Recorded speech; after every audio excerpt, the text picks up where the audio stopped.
Hi, good evening, everyone.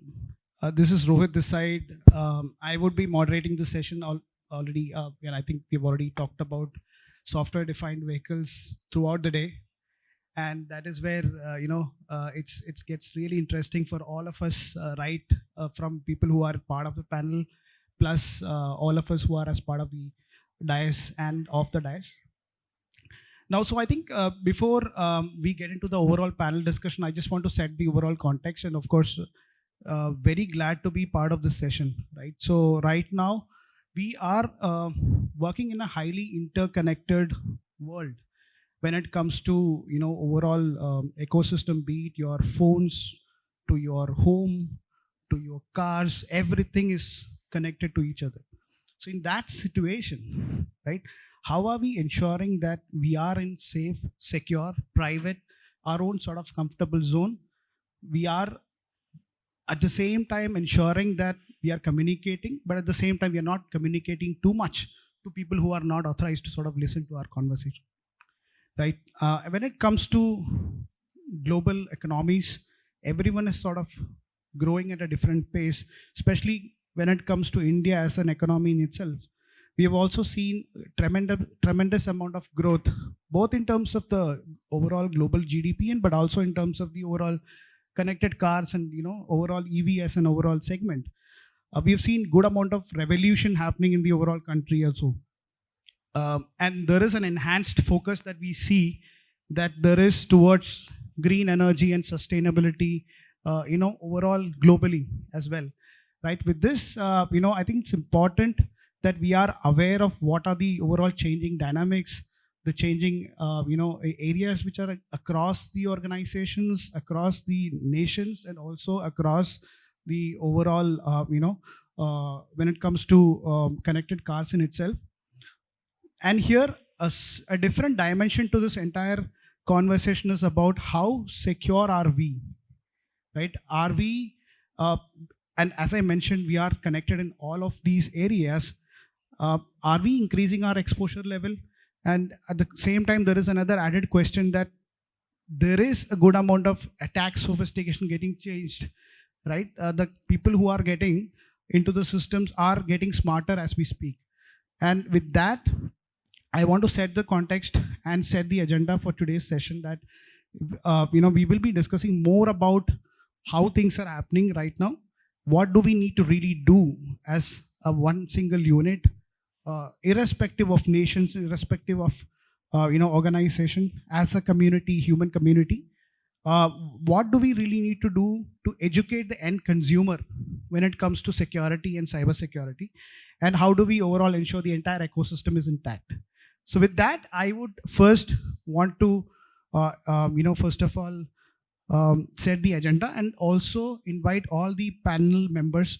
I'm sure all of them on the stage has been already introduced, but still for me to just formally do an introduction as part of this panel discussion. First of all, Dr. Michels, he's basically overall a cybersecurity expert, and he sort of comes from, he leads the product line at Continental Automotive.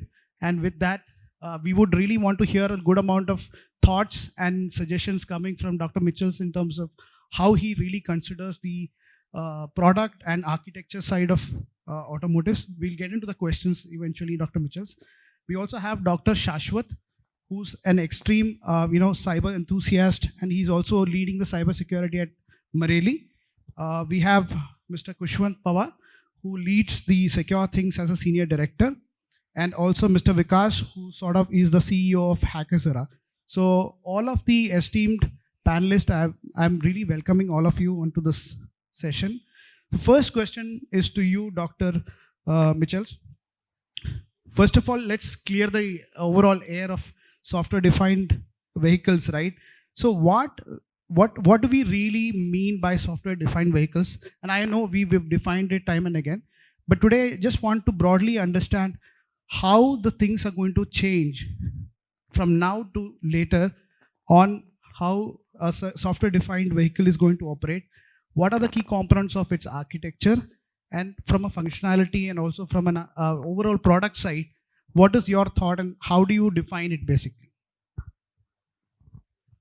Wow, that's a question which needs in 1 or 2 hours answer, I guess. First, my understanding is what is my understanding of software-defined vehicle, and I don't have really a ready answer for that because it can be so much. What can it not be? A lot of people say, yeah, software-defined vehicle is for sure. The car is determined by software. In former times, you developed the hardware of a car, and according to that, the software in future is different. That's not the fact. Sorry, but the car has still a chassis, has still wheels, has still a lot which is not software, but for sure, a lot of functions are made by software, and the look and feel of a car is more and more influenced by the software. So that is the first thing you can say when it's about software-defined vehicle. What is it more? For me, it's more also an architecture question. If you have a service-orientated architecture in the car, then that is what you can call software-defined vehicle. Other people say a car is in future more like a smartphone, and that is it why it's a software-defined vehicle. But honestly, that is definitely not. And now we are getting the curve for security. If you have a security problem on your phone, okay, no one will die. But if you have a security problem in the car, it might be that people will be hurt, and therefore it's definitely not to develop in the same way than a mobile phone. And yes, security plays a much broader role here, and what is also not possible in a car like it is in a mobile phone, that you yourself make security settings. Yeah, that should be not allowed, can be not allowed, as you always have the maximum security you can have, whatever is state of the art. No, I think that is a brilliant way to put it. Really appreciate. I just have an added question, Dr. Michels. From a visionary standpoint, right? How do you sort of envision what is the going to maybe 20 years, 30 years down the line? How do you really see us SDVs? Sort of. If you say 20, 30 years, yeah. No one can say that. No one can say that. Sorry. I'm happy when I can estimate about the architectures till, let me say, 2030. I spoke about that we then have centralized computers. This is, on the one hand, has some risk in security because you have a broad bandwidth with the IOs. You have more entrances into the car. On the other hand, it gives also a lot of chances, as we heard in the reports today. So that is what I can estimate, but not what has happened in 20 or 30 years. Sorry. Fair enough. I totally get where you're coming from. But I'm sure we will have drones in the air which have also passengers.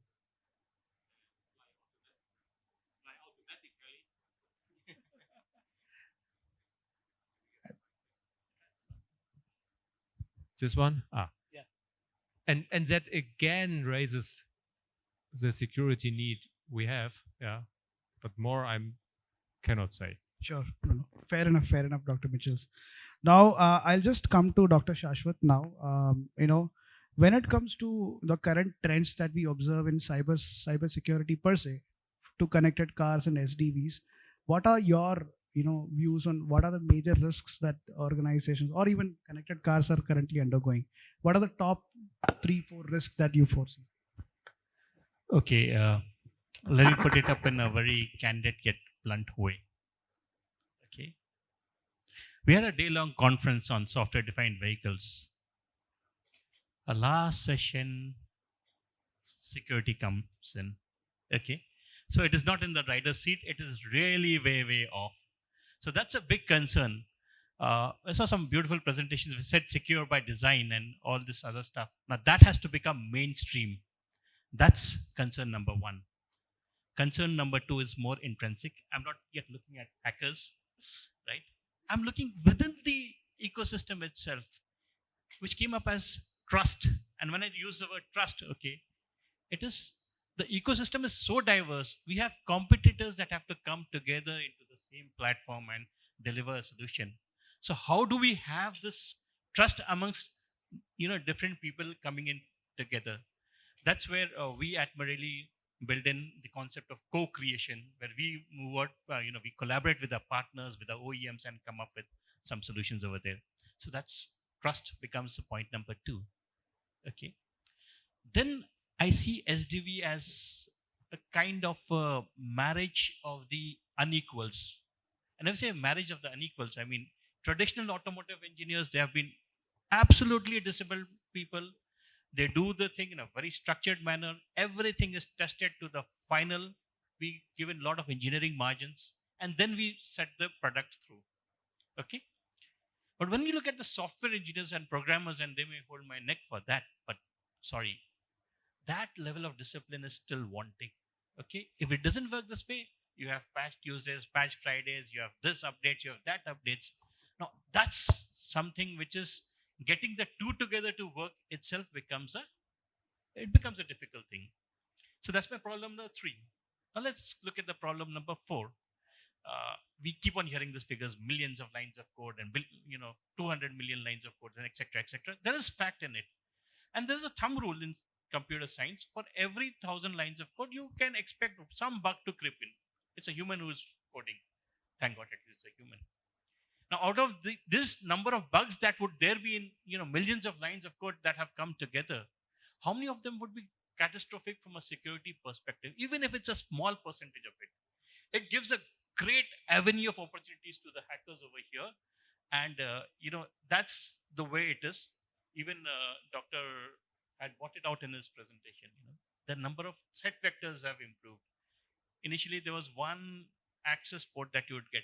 But right now we are thinking of a car which is connected 24/7 across multiple interfaces and all. So the attack vectors have really increased. Okay.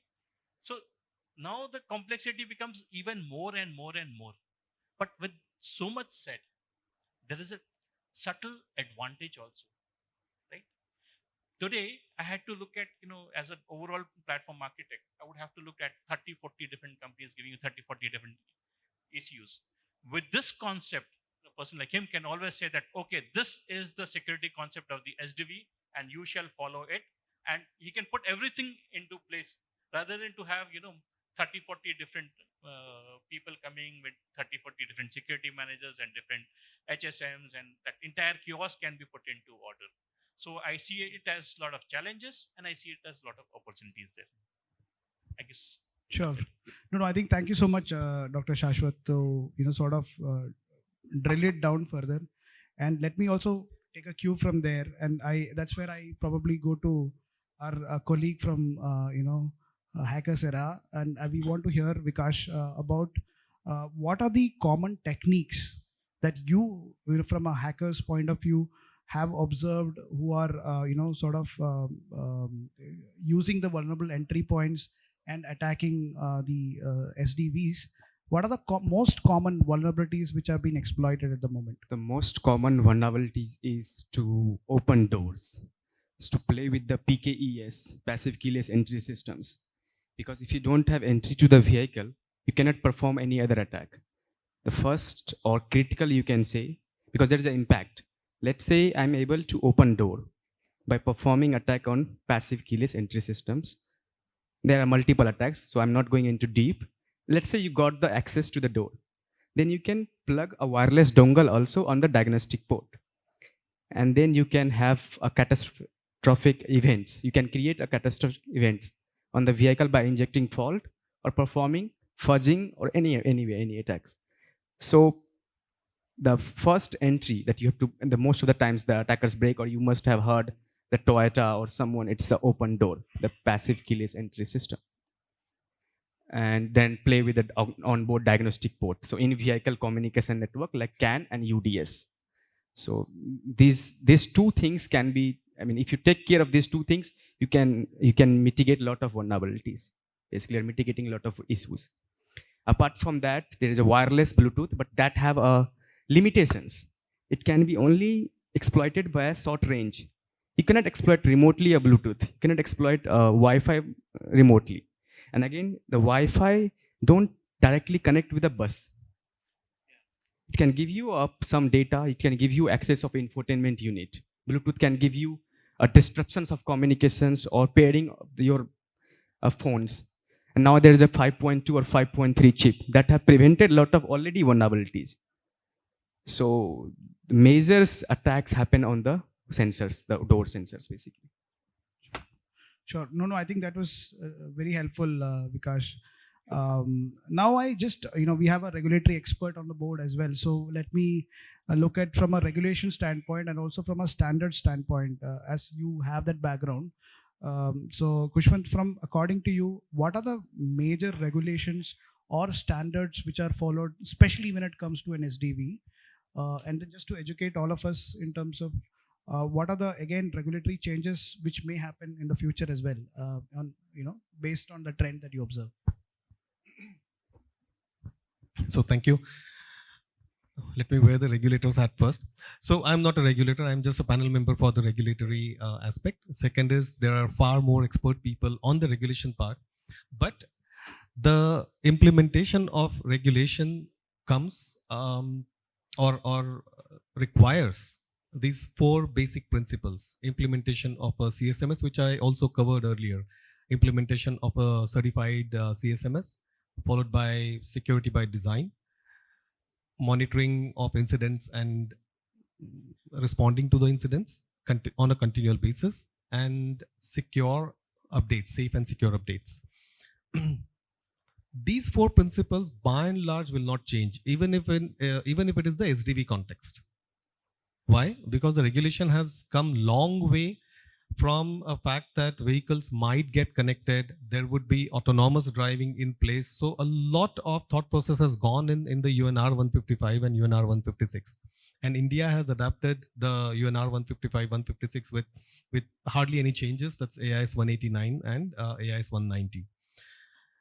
Software-defined vehicle is an overwhelming term because there is a lot of external ecosystem also that is going to work with the vehicle. And that is when security concepts need to be considered. Even the regulatory aspect talks about these aspects in Annexure 5A, that external connectivity, cloud applications, any kind of interactions outside the vehicle need to be secured. Everything on board needs to be secured. Implies that even in SDV context, there is not a big change expected from the regulatory perspective, except for a couple of facts which I feel that there could be some migration of the ISMS principles or ISO 27001 principles, which might be directly relevant in the SDV context. But as of now, we are, at least for next 4-5 years, I don't see a lot of changes. Sure. No, thank you so much for that, Khushwant. And again, taking the cue from a regulatory aspect to the standards view as well, I'll now go back to Dr. Michels again. Dr. Michels, I just broadly want to understand from you from a different nation. So you come from Germany, and we broadly want to understand from you on what kind of standards, especially when it comes to TISAX as a standard, and also the other regulatory aspect when it comes to data protection, etc. How stringently is it followed, especially when it comes to personal data handling in the jurisdiction that you work in? I mean, we in Germany follows the international and European standards, and we heard about that in the speeches about the UN regulations. There is no specific German regulation, at least I know. Yeah, but in spite of what you said, I'm not a security specialist. Yeah, I'm responsible for the business for HPCs, and security is an important part, and I'm the customer of these guys here, helping me to make these things safe. Yeah, Sure. But what I said before, what is the things we are thinking about where we implement things is these management systems. We heard about that is implemented at us, and now we are thinking how we can manage these 15 years of keeping the car in the state of the art. That by law we have to do. Yeah, in some countries even it's a personal threat for the manager in these companies if you do not each and everything you can do to keep it state of the art. That are things we discuss and how we can manage that, and how we can manage that in a way, honestly spoken, that it's payable for the end customer at the end, because it is a huge effort, but there is nothing German specific. Understood. And if I were to just look at broadly from a mitigation standpoint, right? And we have been talking about security by design, etc. And you, since you come from a product background, you would probably right from the conceptualization of the BRS stage to the design stage and so forth. How do you sort of inbuild the entire security in the ecosystem? If you can just put some thoughts on. Yeah, in the last years, some new roles appears in a project, in a product development project, and one of the roles, for example, is a security architect, which together with the general architect of the HPC creates the software architecture and also the hardware architecture in order to design in the security. And there are also software specialists who they know what to implement, how to implement these things. And in these tracking of a project, in these gate reviews, you have in such a huge project, you have every few months, you need to go through a gate where you have a questionnaire to fulfill. And we add also questions which make sure that you do not forget that, because it's in the nature of a project team when the customer beats them up and say, I need this and that function very fast, that they from time to time forgot the architecture around and all the processes around they have to do because they need time, first of all, and second, from time to time, that's a very boring work to do. So we make sure that we do not forget that by having milestones in which are requested and ask, did you do that? And our quality departments really take a look at it, if it's done or not.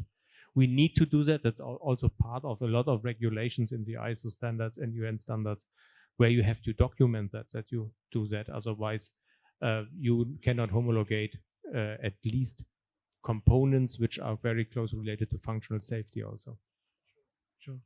No, excellent views there, Dr. Michels. Now, let me go to Dr.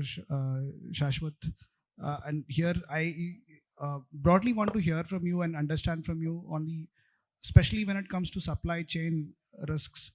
And, as your vehicle may be connected to many other things which may be belonging to any third parties, fourth parties, and others. So as a auto manufacturer or a auto component manufacturer, let's take an understanding of how are we securing the third party risks, and what are the various ways by which organization can really look at from a holistic standpoint, so that during the entire life cycle of data management, we are securing it, in that connected ecosystem. I think Rohit, very pertinent question over here. Supply chain itself is a risk. We've seen it in the silicon crisis, and to add cybersecurity and data management on top of it adds onto the dimension by a certain amount. But the good part of the story is that automotive domain specifically has, over a period of time, built in very mature supply chain practices. So if you see the recent crisis where silicon was not available, it was the automotive sector which was first to react to it and get the appropriate pieces blocked.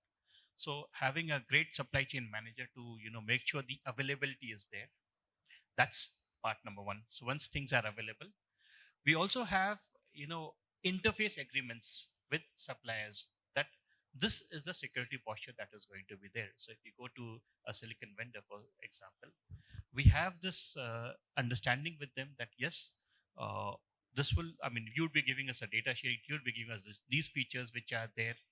In case you're upgrading the silicon, which is a regular thing, you'll have to give us alternatives as such. And over a period of time, this ecosystem has kind of evolved.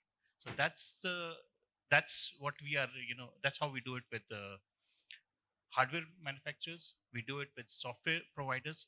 We do face challenges with open source, and that's where all the innovation comes in. That's where all the going deep dive into open source and see how much of it can be adapted and is there. So we have this entire strategy mapped out. Who are the suppliers? What we are going to get from them? What are the risks in it? And also we have some fallback strategies also.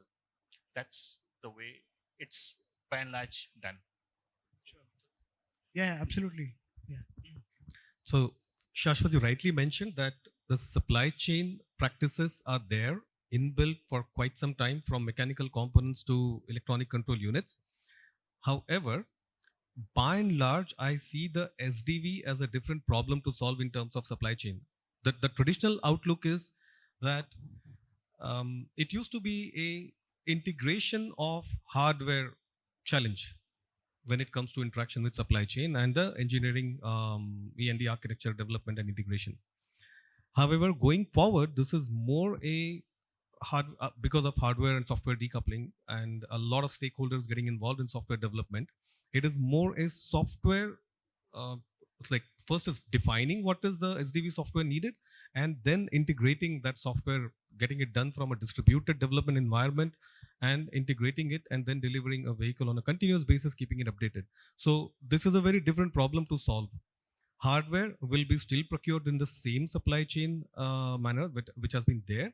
However, software may need a lot of rejig. So, Khushwant, is that the reason why they call S-bomb? It is really a software bomb. Excellent views there, Khushwant. I think now we are well versed with the overall supply chain, overall what is really causing the entire risk, and how to sort of tackle that. Coming to the overall security monitoring side, that's where Vikas, I want to come to you. As an overall organization who's probably an auto manufacturer, or who's probably ensuring the safety and security of the drivers, or their customers, what kind of security monitoring mechanisms should one be really looking into, and how does it really help? So, being honest, I'm an offensive guy. I try to break systems, but in the meantime, we are also researching on the SOC systems, where my goal was to not send a continuous packets or data on the cloud. Let the analysis run locally and share the results over cloud. So by this way, we are reducing the, you can say, transport layers, I mean the heavy size data transmissions. And if you combine the rules-based analyzer with AI-based anomaly detections, that will be a great idea for our SOC systems to detect threats and process the results over cloud or send notification. You cannot prevent it. So I can IDS with a monitoring systems that you can design for them. I mean, that is a recommendation from my side to the OEMs to have it. PS is not possible right now because of the regulation, and you cannot prevent it. You cannot drop a packets on when a vehicle is on road. You can only monitor passively, and you can run your analyzers on the rules based or your anomaly detections techniques based. Sure. No, thank you so much, Vikas. And any other panelist wants to add on to that thought process? Yeah.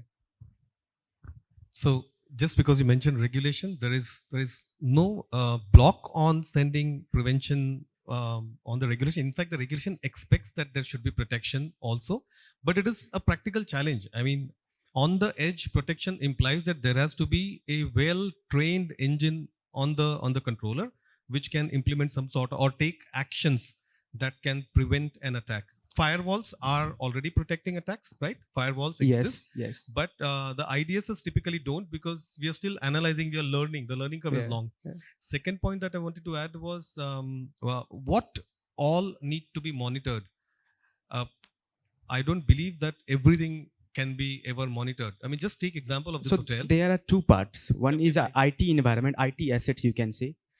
Right now, it's a SDV basically. So all the connected applications, cloud environments that we can monitor separately with the IT assets. That is traditional VSOC we have right now, and that is well matured, you can say. Absolutely. Yes. In terms of vehicles, only two things I think I see can be monitored perfectly. One is CAN and diagnostic services. Okay, so little bit addition. Uh-huh. So AutoSAR has AutoSAR has come up with a specification for the host monitoring also. Okay. So that is The an infotainments, yes. not only infotainment, else I mean in the AutoSAR stack. Yeah. Okay. So the host application needs to be monitored, and it is possible to monitor. But yeah, we need to determine what all to be monitored. Not everything cannot be monitored. Yes. I am not a big fan of that. Yeah. Even if you let's take example of ADAS. ADAS have a SRR, MRR sensors. You cannot monitor which sensors. No, sorry. At ADC, you have a multiple. I mean, it's a combination of multiple sensors Yeah. on here. Okay, I think conversation is getting slightly warm. With your Yeah, yeah. permission, let me just. Okay. Before I tell the state of practice, I just want to request all of you just a dipstick check. Okay. How many of you would want your cars to be monitored 24/7? One hand also, if I can see. So the answer is there.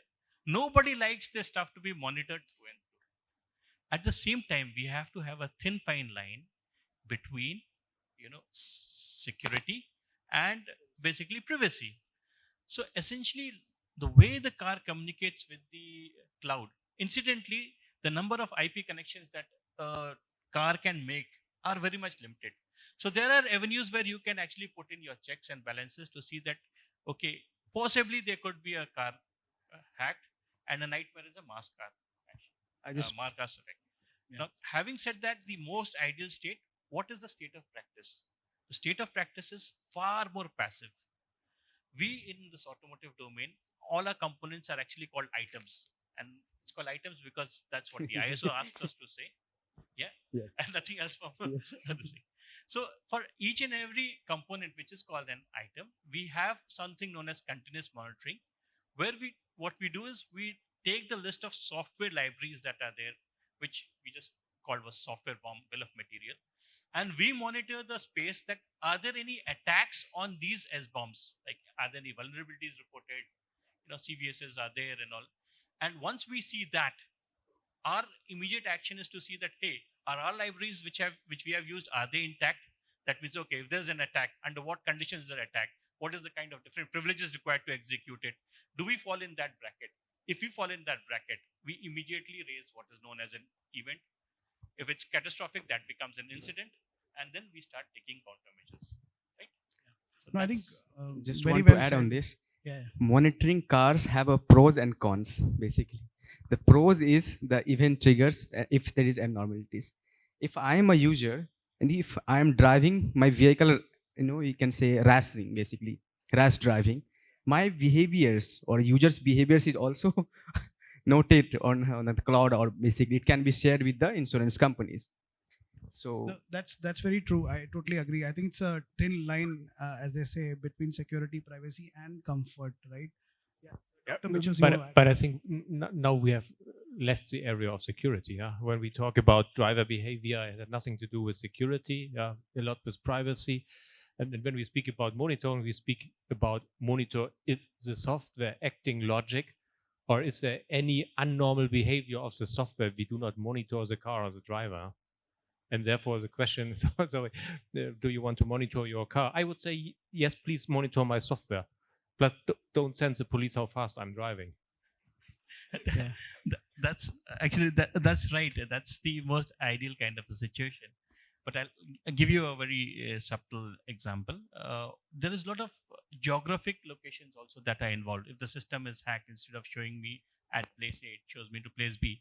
So part of the monitoring is to see that, are there any unreasonable changes which his AI-based system is going to pop up as an alarm.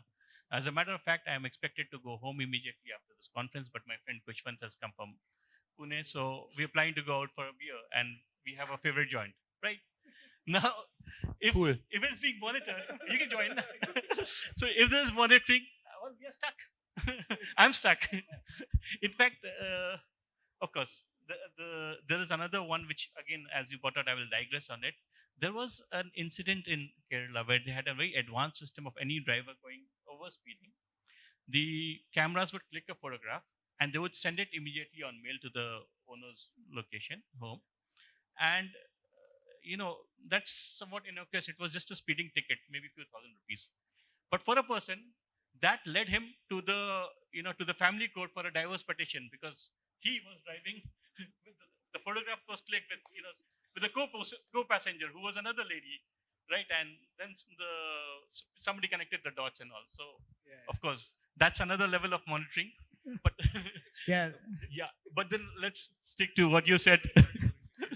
The software Okay, libraries. okay, there are some German rules. In Germany, they cut out always the co-pilot Yeah. from the picture. Okay. So Yeah. that's where the Indian GDPR needs to evolve a little bit more. No, I think very pertinent points discussed, and I think while we've also learned the aspect of privacy, it's important to know how to draw that line between security, privacy, and convenience. And I'm sure all of us would have heard about the recent Digital Personal Data Protection Act coming into effect in August.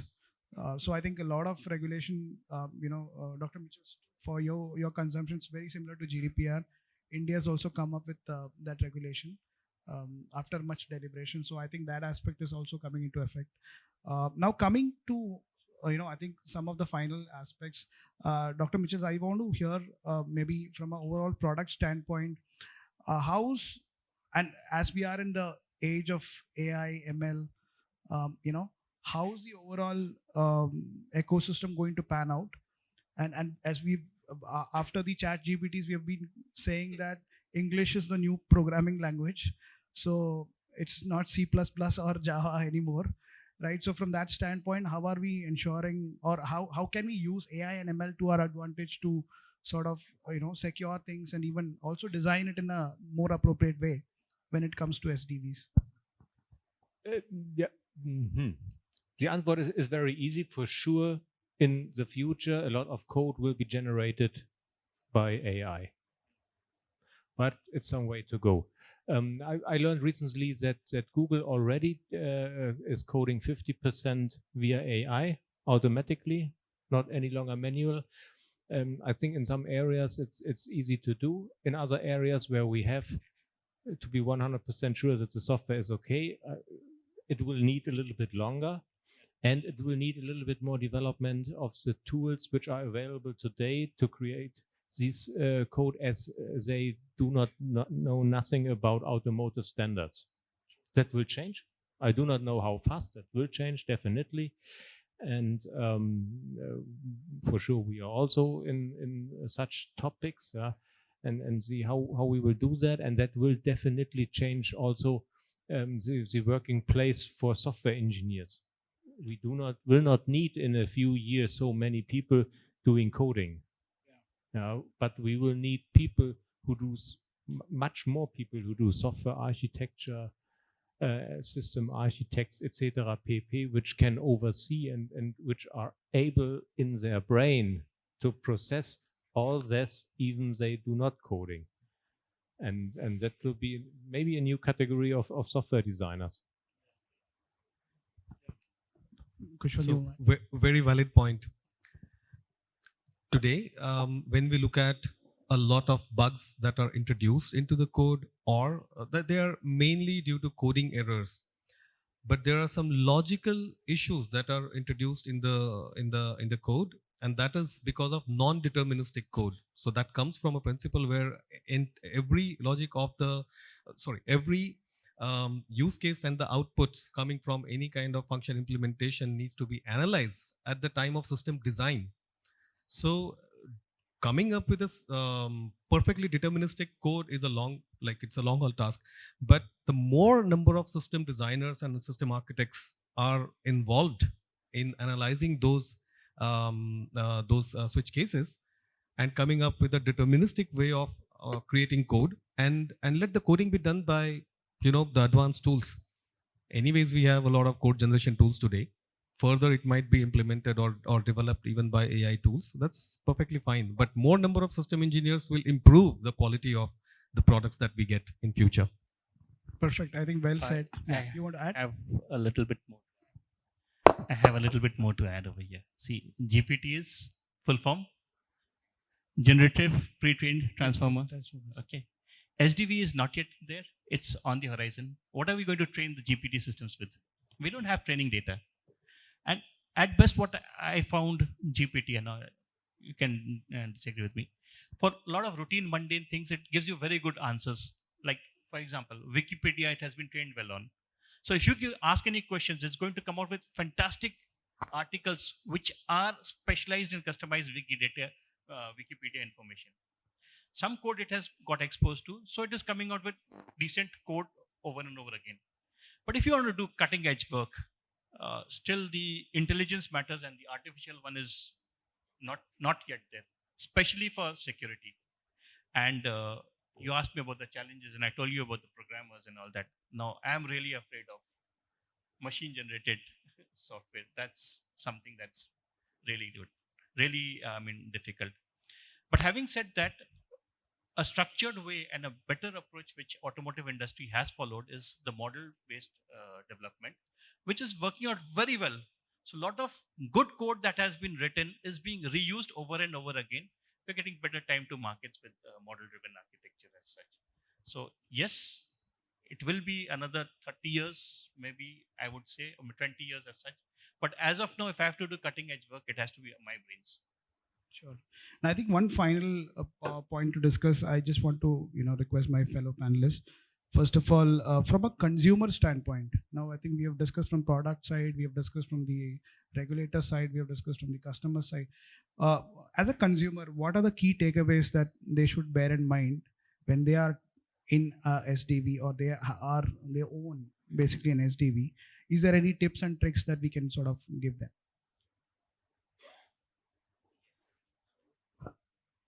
This morning I was discussing the same thing. One thing is missing right now is user educations. Yes, I mean, yes, that this should be. We should either, general awareness should be there, or either OEM should tweet it or publish a video of general awareness to create in a good way that if something happened anomaly, if there is an alert or something, then what is the next steps you can say for safe, to be safe. Yeah. Because here in IT, traditional IT hacking, what you will lose? You will lose your data, you will lose your money, or you will lose whatever. Here you are losing your life.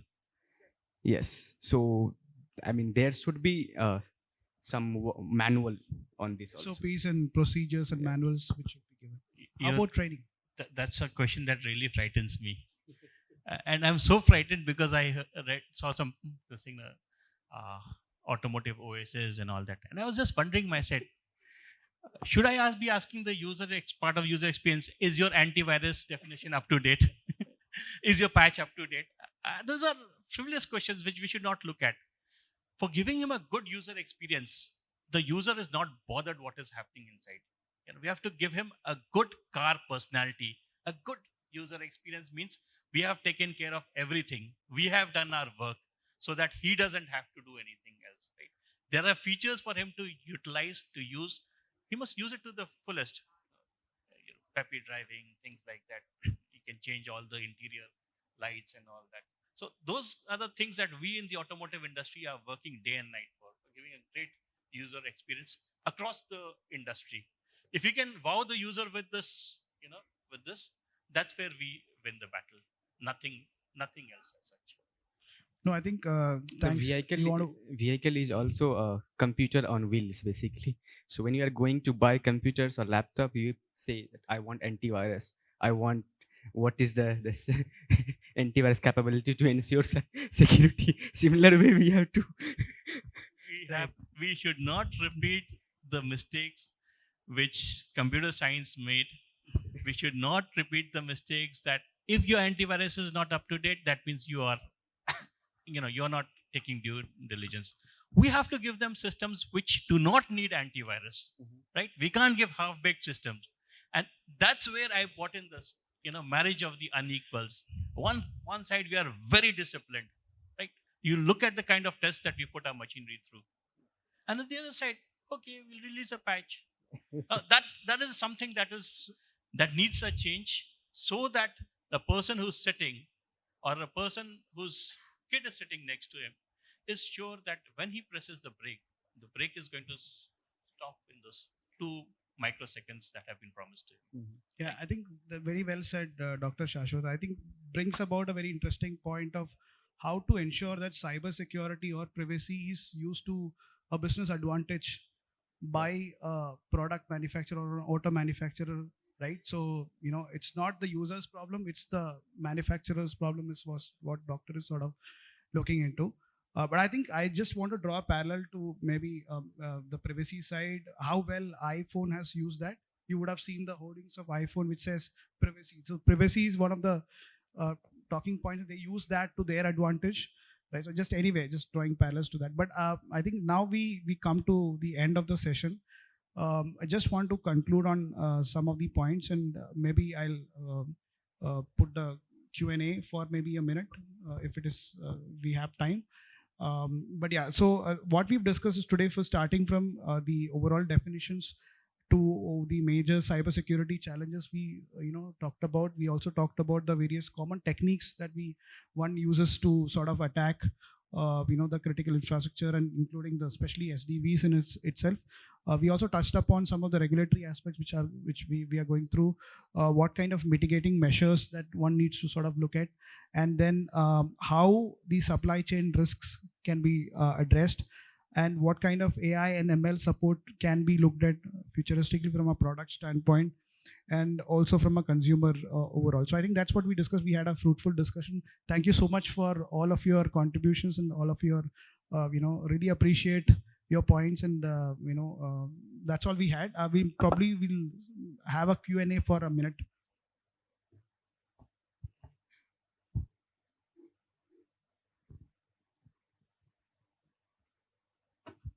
Hello, thank you for the wonderful discussion. My name is Narasimha Pratap. I am from Magna, India, Bangalore. Your voice is not audible. Can you just speak up? Hello? Okay. Okay. My name is Narasimha Pratap. I am from Magna, India, Bangalore. I have two questions. One is about cybersecurity enabled chips. We have this cybersecurity enabled chips like HSM Island and some protected device inside the device, inside the controller, which protects the communication or some data. So for HPCs, are we planning a hardware chip which does the protection for the entire HPC? Or is it again inside the SoC, there will be one island which does the saving, which does the protection? What kind of thought process is going on for HPCs to provide robust cybersecurity solutions? So out of my view, more and more SoCs bring these internally with them in their architecture. So we do not plan with specific cybersecurity chipsets. I see. Okay.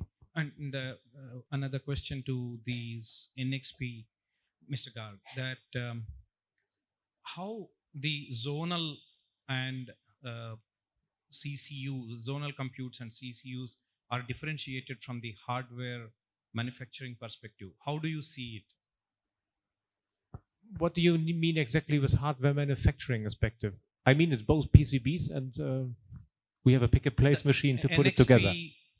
In the NXP controller perspective, NXP has released a white paper which... Okay, NXP have several ranges of controllers. Yeah. For example, the N class for the zone controllers is G class for the HPCs. Yeah, I do not know if you meant that they have, different specialities. The N class is more to put through data very fast. G class has more abstraction layers and GPU and that. But I do not know if that answers your question. No, I was asking in general, where do you differentiate what kind of controller or the chip goes to central computing unit and what kind of controller goes to a zonal computing unit? That's always according to the needs of the OEM. Yeah? Whatever function he wants to have in an HPC or in a zone controller, we select then the cheapest possible chipset which can fulfill the requirements. Okay. Some OEMs discuss with us that they want to have some overhead for software loading later on. It's always a hard discussion who pay for that. Yeah, but that's from OEM to OEM very different. Understood. Okay. So there would be some distinction, of course, in terms of what is the kind of processing or computing power that is expected, what is the kind of communication bandwidth expected, also in terms of what is the kind of abstraction layers or also what are the kind of interfaces that are available on the controller. These kind of distinctions would definitely help you qualify whether this is an HPC or a zonal controller. Typically, zonal controllers will be slightly lower in terms of the richness when it comes to interfaces or computing power or connectivity for that matter. And also, I'm sure most leading players would have differentiated this based on similar parameters, not more. All right. Okay. I think thank you, everyone. Thanks for joining. Really appreciate it.